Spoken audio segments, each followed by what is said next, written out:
जी, इस वक्त मैं मौजूद हूँ लाल हवेली में। लाल हवेली को सियासत का किला भी कहा जाता है। हमारे साथ मौजूद हैं शेख राशिद शफीक साहब, जो NA 60 से सबका MNA भी हैं और अभी भी जो इनकी पोजीशन है वो यहाँ से काफ़ी मजबूत है।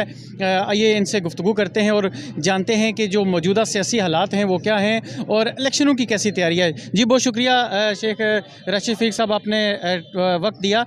ये बताइएगा कि जलसे जुलूसों से काम शुरू हुआ, फिर जेल भरो तहरीक शुरू हुई और अभी सियासत का ये जो है वो मोड़ एक तरफ फिर इलेक्शनों की तैयारी की तरफ चला गया। तो ये जेल भरो तहरीक कहाँ तक कामयाब हुई और अभी आप का नेक्स्ट लाएमल क्या है? देखो जी, इमरान खान साहब की जो जेल भरो तहरीक थी, हम चाहते थे कि इस मुल्क में जो सूबा पंजाब और सरहद की असम्बलियाँ उन्होंने डिज़ाल्व की, अपनी हुकूमत ख़त्म की, वहाँ पर एक free and fair fresh election हो जाए ताकि एक फ़्रेश मैंडेट आ जाए, पता चल जाए कि पंजाब और सरहद की आवाम किसके साथ खड़ी है। जब उसको हमने तोड़ने के बाद वहाँ पर इन्होंने अपनी मर्ज़ी का बुरी सेटअप लेकर आए, तो खान साहब ने उस इलेक्शन के लिए जेल भरो तहरीक का आगाज़ किया। उन्होंने कहा कि 4 लीडरशिप और 200 कारकुन जो हैं वो हर रोज़ गिरफ्तारियाँ देंगे।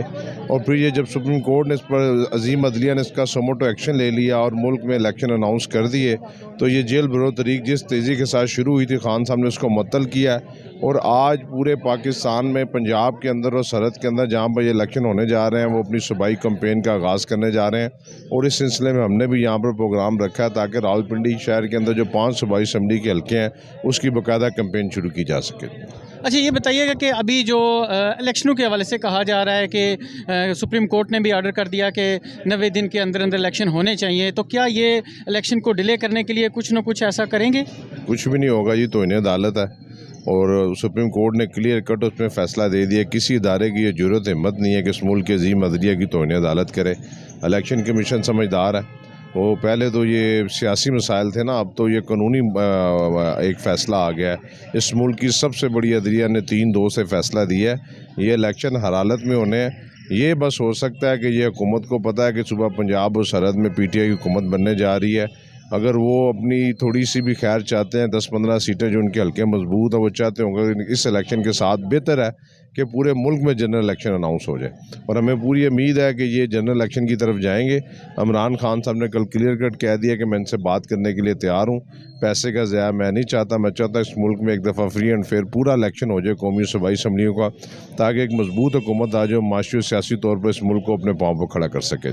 शेख साहब, बताइएगा कि पाकिस्तान की तारीख में पहली दफ़ा देखने में आया है कि 13 जमातें जो एक दूसरे को गालम गलोच भी करती रही, एक दूसरे को चोर और करप्ट साबित करती रही और इकट्ठी हो गई, तो वही इतनी पार्टियां मिलकर भी इलेक्शनों से क्यों भाग रही हैं? क्या डर है इनको? देखें जी, ये समझते थे कि 10 अप्रैल को जब इमरान खान की हुकूमत को ख़त्म किया कि ये लोग जो हैं कि वो भूल जाएंगे। लोग 150 रुपये लीटर पे पेट्रोल पर हमसे भी तंग थे, लेकिन अब 270 रुपये लीटर पेट्रोल है, 30-40 रुपये की रोटी है, 60 रुपये का चाय का कप है, 250 रुपये की दाल मिलती है। इन्होंने तो जाके मुर्गे चरगे नहीं खाने, गरीब आदमी छाबा रेड़ी वाला।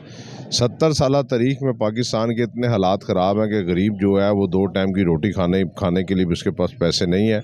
महंगाई का ये आलम है कि लोगों के पास जो उनकी तनख्वाहें हैं वो 10-15 तारीख को ही ख़त्म हो जाती है। लोगों ने जमा पूंजियाँ अपनी ख़त्म कर दी हैं और ये जो 13 जमातें एक तब्दीली का नारा लेकर लोगों ने इनको मुस्तरद किया। राजनपुर का इलेक्शन आपके सामने है कि सारी जमातें, पीपल्स पार्टी, नून, सब एक तरफ थी और PTI एक तरफ थी, फिर भी उन्होंने वहाँ पर इमरान खान ने 35,000 वोटों से इनको शिकस्त दी है। और यही अशर इनका जब ये पंजाब और सरहद के और कौमी असम्बली के इलेक्शन होंगे, इसका बुरा अशर होगा। लोगों ने रोडों पर निकलने के लिए शायद तैयार नहीं है, लेकिन लोग वोट की ताकत के ज़रिए इमरान खान को 3 तारीख सीरिया से वज़ीर आज़म लेकर आएंगे। शेख साहब, बताइएगा कि ये जो मौजूदा माशी बहरान है, इस पर कैसे कंट्रोल पाया जाएगा? देखें जी, पाकिस्तान इमरान खान के दौर में तो माशी मसाइल ठीक थे, इंडस्ट्री चल रही थी, एक्सपोर्ट हो रही थी, इंपोर्ट भी हो रही थी, हमारी इंडस्ट्रियाँ खुली थी, कारखाने खुले थे, डबल शिफ्टें लग रही थी। इन लोगों ने डॉलर जो था 170-80 रुपये के दरमियान बिक रहा था, डॉलर 300 में भी नहीं बिक रहा था। गो के मसाइल हैं, लेकिन जब मुल्क में एक 5 साल की हुकूमत आ जाएगी, हम ये नहीं कहते कि इमरान खान जैसे इक़्तिदार में आएगा तो डॉलर को वो 200 से नीचे ले आएगा, लेकिन इमरान खान एक ईमानदार आदमी है। हमारे जो हमसाया ममालिक हैं उनको भी पता है कि इमरान खान का अगर साथ हम देंगे तो इमरान खान इस मुल्क को माशी तौर पर उसके पाँव पर खड़ा करेगा और पाकिस्तान को मसाइल से निकालेगा, पाकिस्तान की इंडस्ट्री चलाएगा, पाकिस्तान की एक्सपोर्ट बढ़ाएगा, ताकि मुल्क का जो ज़र मुबादला का ज़खायर है वो बढ़े, मुल्क के जो रिज़र्व हैं वो बढ़े। मुल्क में पाओगे कि तभी हो सकता है कि जब इस मुल्क का हुक्मरान जो है वो ईमानदार हो, तो वो इमरान खान है। इमरान खान के आने की सूरत में मुझे पूरा यकीन है ये महंगाई में भी कमी आएगी और मुल्क माशी तौर पर अपने पाँव पर खड़ा होगा। इलेक्शन अगर अभी होते हैं तो आपकी इलेक्शनों की तैयारी कैसी है और पीटीआई के क्या चांसेस हैं? देखें जी, हम तो 4 साल से तैयारी में हैं, हमने तो एक दिन छुट्टी नहीं की।